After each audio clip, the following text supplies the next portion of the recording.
இன்னைக்கு நான் பொம்பளைங்க அதாவது பெண்கள் தான் என்னோட வீடியோ ரொம்ப பேர் பார்க்குறீ பார்த்துங்க. அதனால பெண்கள்லாம் சந்தோஷமா குடும்பம் நடத்துறது எப்படி அப்படின்றத தான் உங்களுக்கு சொல்ல போறேன். நல்லா கேட்டு தெரிஞ்சுக்கோங்க. ஆமாம் சொல்லிட்டேன்.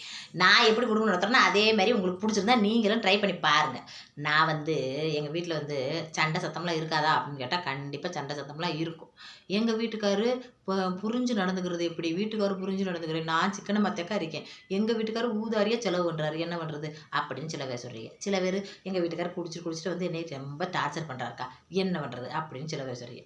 ஒருத்தருக்கும் ஒவ்வொரு மாதமான வாழ்க்கை அமைஞ்சிருக்கும். ஒரு ஆம்பளைகளும் வித்தியாசம் வேற கோணங்களில் இருப்பாங்க. எல்லாரும் ஒரே மாதிரி கோணங்களில் இருக்க மாட்டாங்க. ஆனால் ஒரே ஒன்று மட்டும் எல்லாத்துக்கும் பொதுவானதாக இருக்கும். அது என்ன தெரியுமா? நம்ம காட்டுற அன்பு எல்லாருக்கும் ஒரே பொதுவானது தான். பார்த்துக்கோங்க. அதை தான் நம்ம மிஸ்டேக் பண்ணுவோம் சில இடத்துகளில். கல்யாணம் முடிச்சுட்டு வந்த புதுசில் அவங்க மேலே காட்டுற அன்பை வேறு மாதிரி காட்டுவோம். கல்யாணம் முடிச்சு குழந்தை பெற்றதுக்கப்புறம் வேறு மாதிரி காட்டுவோம். அதே தான் அவங்களும் காட்டுறதா நம்ம யோசிப்போம். ஆமாம், புருஷனும் நம்மகிட்ட அப்படி தான் நடந்துக்கிறாரு, நம்மளும் அப்படி தான் நடந்துக்கணும் அப்படின்ற மாதிரி நம்ம மனநிலை உருவாகும். அதுதான் அங்கே தான் நம்ம தப்பு பண்ணுவோம். ஒரு குழந்தைய பெற்றவொன்னா குழந்தைங்க மேலே பாசம் கட்டிட்டு புருஷனை ரொம்ப கவனிக்கிறது கிடையாமல், ரொம்ப கண்டுக்கிறது இல்லாமல் அப்படியும் சில பெண்கள் இருந்துருவாங்க.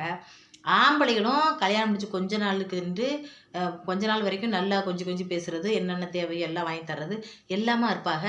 கொஞ்ச நாள் சென்ற உடனே அவங்க எப்பவும் போல சரி எப்பவும் பார்க்குற பொண்டாட்டி தானே அப்படின்ற மாதிரி சாதாரணமாக இருப்பாங்க. அதில் தான் நிறைய விரிசல் உண்டாகுதுன்னு நான் நினைப்பேன். அப்படி எனக்கு நடந்துக்கிறவே மாட்டேன் எங்கள் வீட்டுக்கார்ட்ட. இன்றைக்கி இப்போ கல்யாணம் முடிச்சவங்க மாதிரியே தான் நான் நடந்துக்கிறேன். அது எப்படி கொஞ்சலில் கிடையாது. கொஞ்சலில் நீங்கள் நினைக்கிற மாதிரி கொஞ்சிக்கிட்டே இருக்கணும் அதுதான் அன்பு அப்படின்னு நினைக்கக்கூடாது. புருஷன்கிட்ட இருக்கிற அன்புன்றது வித்தியாசமானது, வேறுபட்டது. தகப்பேன் இப்போ நம்ம தகப்பேன் நம்மளுக்கு பாசம் வருது, அப்பா அடிச்சு கீழே விழுந்து கிடக்காரு, அதடி எங்கள் அப்பா விழுந்துட்டாரே அப்படின்னு சொல்கிறது ஆச்சரியம் கிடையாது. ஏன்னா அவர் நம்மளை சின்னதுலேருந்து பெற்று வளர்த்துருக்காரு. அவருடைய ரத்தம் நம்ம மேலே நம்ம உடம்புல ஓடுது, அதனால நம்ம சதை ஆடுது. அது வித்தியாசம். அது சாதாரணம். ஆனால் நம்ம புருஷனுக்கு ஒன்றுண்டா நம்ம உடலில் இருக்கிற சரீரம் ஆடணும், நம்ம உருவத்தில் நம்ம உடம்புக்குள்ளே இருக்கிறது அப்படி துடிக்கணும். அதுதான் அன்பு. அந்த மாதிரி உண்மையான அன்பாக இருக்கணும். அப்படி இருந்துச்சுன்னா கண்டிப்பாக அந்த வீட்டில் பிரச்சனை வராதுன்னு சொல்லுவோம். ஆனால் எங்கிட்ட இருக்குது, ஆனால் அவர் அதை காட்டுறது இல்லையே அப்படின்னு சொல்லக்கூடாது. அவர் அதை காட்டலைனாலும் அவரை நம்ம காட்ட வைக்க முடியும். அது எப்படின்னா, இப்போ எங்கள் வீட்டுக்காருக்கும் எனக்கும் சண்டைன்னு வச்சுக்கோங்களேன். எங்கள் வீட்டுக்காரங்க மோஸ்ட்லி இங்கே பிரச்சனையாக இருந்திருக்கும், அவரால் தான் சண்டை உருவாகிருக்கும். ஆனாலும் நான் என்ன பண்ணுவேன் தெரியுமா? எங்கள் வீட்டுக்கார்ட்ட நானே போய் மன்னிப்பு கேட்டு மத்தியானமாக சாப்பிட வர்றப்ப மன்னிச்சிருங்கப்பா, நான் செஞ்சது தப்பு தான் அப்படின்னு சொல்லி அப்படி கண்கலங்கிற மாதிரி கலங்கலங்கன்னு வச்சுக்கோங்களேன். அப்படியே என்ன செய்வார், பிடிச்சி அணைச்சிட்டு வருவார். அணைச்சிட்டு சரி விடு, என் மேலே தான் தப்பு, உன் மேலே தப்பு கிடையாது, எதுக்கு நீ உன் மேலே தப்புன்னு சொல்லி உடனே நீயே ஒத்துக்கிற, விடு, நான் தான் தப்பு, நான் தான் அப்படி எரிஞ்சு ஒன்று பேசியிருக்கக்கூடாது, அதை எடுத்து அடிச்சிருக்கக்கூடாது, இதை அடித்து உடச்சிருக்கக்கூடாது அப்படின்னு அப்படியே சமாதானமாகாரு. அவங்க மனசுக்குள்ளே என்ன தோணும், நம்ம மேலே தப்பு இருக்கையில் நம்ம பொண்டாட்டி அவன் மேலே தப்புண்டு தன்னை தாழ்த்திக்கிட்டு அங்கே போகிறோம். தன்னை தாழ்த்திக்க முடியுமாக்கா? அப்படியே போனோம்னா அவங்களுக்கு அது இப்படி துளிர் விட்டு போயிடாதா? அப்படிலாம் யோசிக்காதீங்க. அது எல்லா நேரமும் அப்படி துளிர் விட்டு போய் அப்படி யோசிக்க மாட்டாங்க. பாசம் கொஞ்சம் அதிகரிக்கும் என்னை பொறுத்தளவுக்கு. நம்ம பொண்டாட்டி நம்மகிட்ட உண்மையாகவும் நம்மள்கிட்ட இதாகவும் இருக்கா அப்படின்ற எண்ணத்தை உண்டாக்கும். சில பேர் சொல்லுவாங்க, இதெல்லாம் பற்றி பேசலாமான்னு எனக்கு தெரில, இது மீடியான்றதுனால இது நிறைய பேர் பார்ப்பாங்க கூட. சில பேர்லாம் சொல்லுவாங்க, அந்தரங்கமான விஷயங்களில் கூட அவர் தள்ளி போகிறப்ப நம்ம போய் அவர்கிட்ட எப்படி ஒட்டி போய் பேசுறது, நம்ம பொண்ணு இல்லையா, அப்படி அவர் தள்ளி போகிறாங்க, அப்போ நம்ம மேலே பிடிக்காம அப்படி தள்ளி போகிறாரு அப்படின்ற கடுப்பு வருது. கல்யாணம் முடிஞ்ச புதுசில் நல்லா பாசமாக அப்படி இருக்காங்க, அதுக்கப்புறம் தள்ளி நம்மளை விட்டுட்டு போகிறாரு, வேற எங்கேயாவது அஃபேர் வச்சுருப்பாரு, வேற எங்கேயாவது பாசத்தை காட்டுறாரு, வேற எங்கேயோ அவருக்கு அந்த மாதிரியான அன்பு கிடச்சிட்ருக்கு, அதனால நம்மளை விட்டு போகிறாரு அப்படின்ற எண்ணங்களை நீங்களே வளர்த்துக்கக்கூடாது. வீட்டுக்கார் வேலை நம்ம வீட்டில் இருப்போம், வீட்டில் இருக்கிற வேலைகளை பார்த்துட்டு அப்புறம் ரெஸ்ட்டில் தான் இருப்போம். ஆனால் வீட்டுக்காரர் புருஷன் அப்படி கிடையாது. நிறைய வேலை பார்ப்பாங்க, வெளி இடத்துக்கு போயிட்டு வருவாங்க. அங்கே இருக்கிற சுச்சுவேஷன் வேறு மாதிரி இருக்கும். இப்போ ஒரு இடத்துல ஒரு சண்டையாக கூட இருந்திருக்கும். ஆனால் இங்கே அதை பேச முடியாது. ஏன்னா அங்கே வேலை விஷயத்தில் நடந்த சண்டையை நம்மகிட்ட சொன்னால் நம்மளுக்கு புரியாது. எதுக்கு இப்படி என்ன சண்டை அப்படின்றத விவரித்து சொல்ல முடியாது. அப்போ அவங்க மனசுக்குள்ளேயே அதை வச்சுக்கிடுவாங்க. அப்போ அது ஒரு அழுத்தமாகவே அவங்களுக்கு இருக்கும். சில சமயங்களில் நம்மளை அதை கண்டுக்கிறாம அந்த அழுத்தத்தில் அப்படியே வேலையை பார்த்துட்டு இருக்கலாம். அப்படி தான் சில சமயங்கள் எங்கள் வீட்டுக்காரர் இருக்கையில் நான் என்ன தெரியுமா பண்ணுவேன், நானே போயிட்டு அவர் கால் கையெல்லாம் பிடிச்சி விட்டுட்டு நானே பேச ஆரம்பிப்பேன் அவர்கிட்ட. என்னப்பா ஒரு மாதிரியாக இருக்கிய, ஒரு மாதிரி எப்பவும் போல இல்லையே, இல்லை அது உனக்கு சொன்னாலும் புரியாது விடு அப்படின்னு சொல்லி அதை நழுப்ப பார்ப்பார்.